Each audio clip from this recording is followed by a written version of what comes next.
Welcome back to my channel, everyone. Sweet Tips here, and I had to switch over to the other power supply. It goes up to 10 amps, and this thing's been running now for about 8 hours or so since we looked at it last.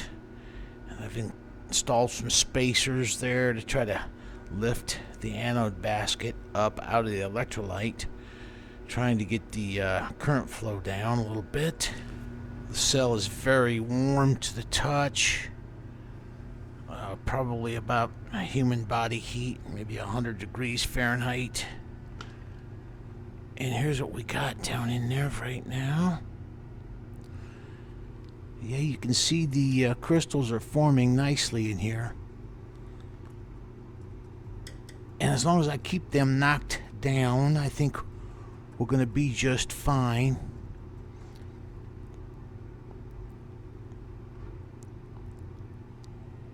This is looking real good, but I just got to babysit this thing and keep a close eye on it so that those crystals don't grow and make contact with that anode filter. I'm having an issue with the sound quality, so I've taken my audio equipment off of here and I'm just using the mic that's in the camera. You can see I stuck these two leads into the hole in the front of each of these poles on the 10 amp power supply. I'm pulling 7.6 amps at 3.3 volts. And I just checked this thing a few hours ago, and you can see that the silver is really being consumed very quickly down in that anode filter basket. I'm securing the power supply, and what we're going to do is come down here. I'm going to remove the anode electrode bar and get it up out of the way. Now let's get the cover off of here, get it onto our beaker, get in here and do some maintenance.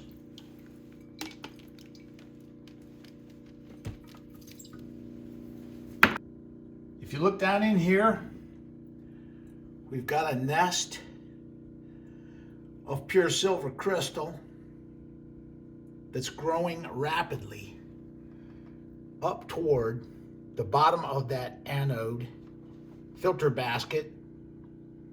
Just look at those crystals, man. They are beautiful. And when the distance between the bottom of the anode filter basket and the bottom of the cell reduces, becomes less, what happens is the crystals start growing real fast and try to make contact with the bottom of the anode filter. Look at that thing, man. Oh, that thing is awesome looking. Looks like a bird's nest. Look at the crystals. They're just beautiful.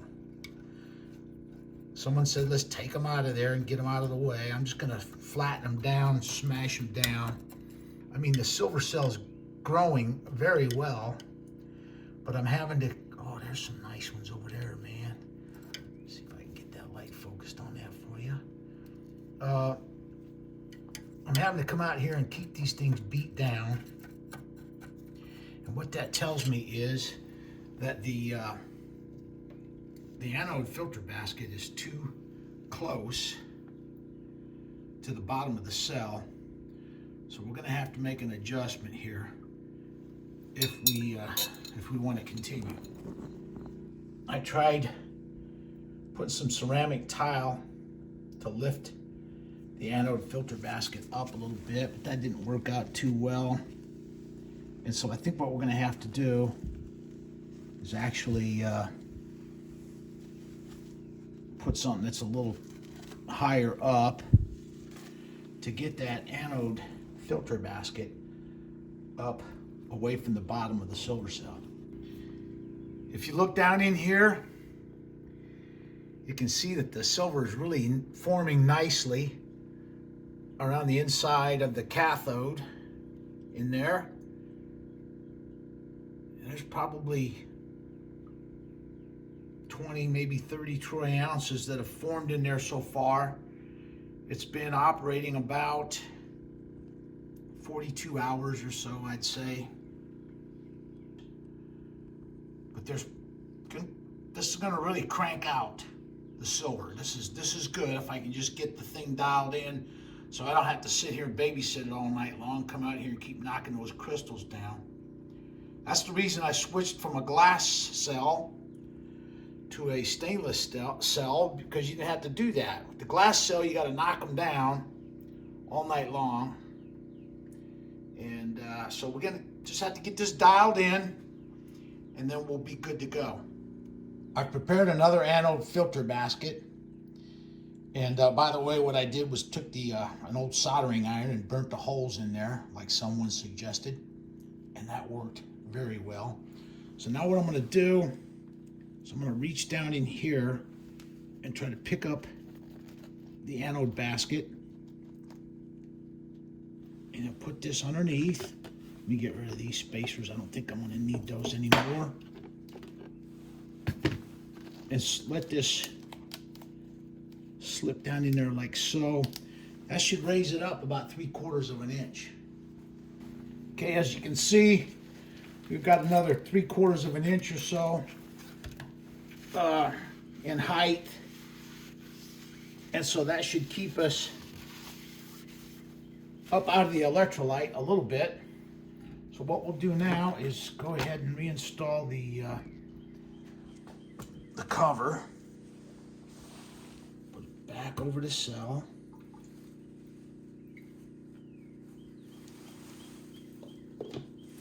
We're just using the mic that's in the camera. We're going to put the anode electrode bar back down in there. Here you can see why I reserved those other cast bars for when the impure silver got dissolved and started sinking down into the anode basket.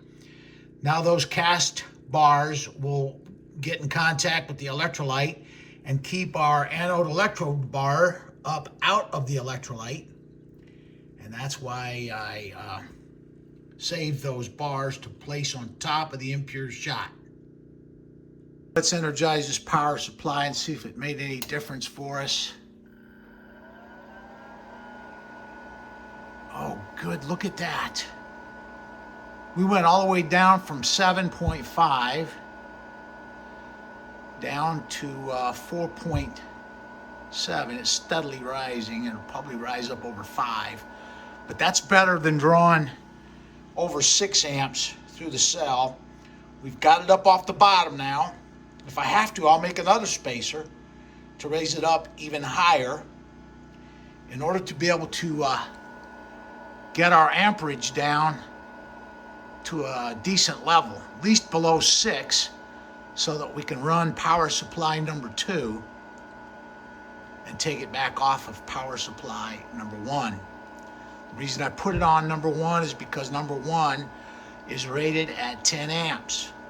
And I was drawing 7.5, so that's why I switched it over to power supply number 1. Here you can see the power supply is still climbing. The amperage is still climbing as the electrolyte sinks down into the and makes better contact with the impure silver in here. I'm shutting off the power supply. We're going to remove the anode electrode bar. I'm going to reach in here and get those cast bars out of there. Haven't made contact with the electrolyte yet, but they're not far from doing that. You can see the impure shot has dropped. The level has dropped in there. So we're going to add in another 1/2 kilo of impure silver. I'll reinstall the anode electrode bar on top of that impure shot. Got everything configured. Energize our power supply. Oh yeah, we're looking good there. We're below 4 amps now, which is a good sign that we've achieved what we were after, to get that anode filter basket up out of the electrolyte and away from the bottom of the cell. Now after this gets going and this impure shot dissolves and that level in there of impure silver drops down, what I'll do is I'll add those anode electrode bars of the cast and put them on top of the shot, and then set the anode electrode bar on top of those bars to keep my anode electrode bar up out of the electrolyte and prevent it from dissolving in the electrolyte. The cell has been operating now for about a half hour, and I think it's safe. We got 4.6 amps. I think it's safe to take it out of the power supply number 1 and hook it back up into power supply number 2 now.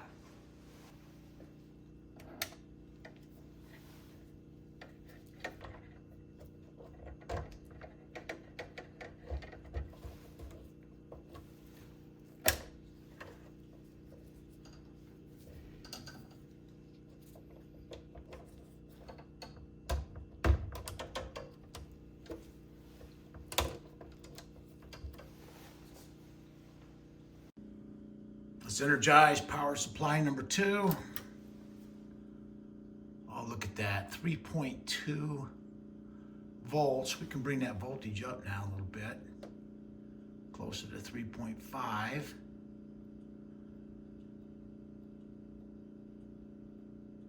And we're only going to be running about 4.7 amps now, which is ideal. And if you'll notice, the anode bar is kind of cockeyed in there. So I don't want to bend it down here near the bottom where it enters the cast bar. What I'm going to do is bend it right up top here so that it sets flat in the impure silver in there. So our modification has been a success. I'm very pleased with how this thing came out. Like I said, if I have to, I'll add another spacer in there if we start having more problems with the silver crystal trying to reach out and touch the bottom of that anode basket. Okay, this will conclude the video. Thank you for watching.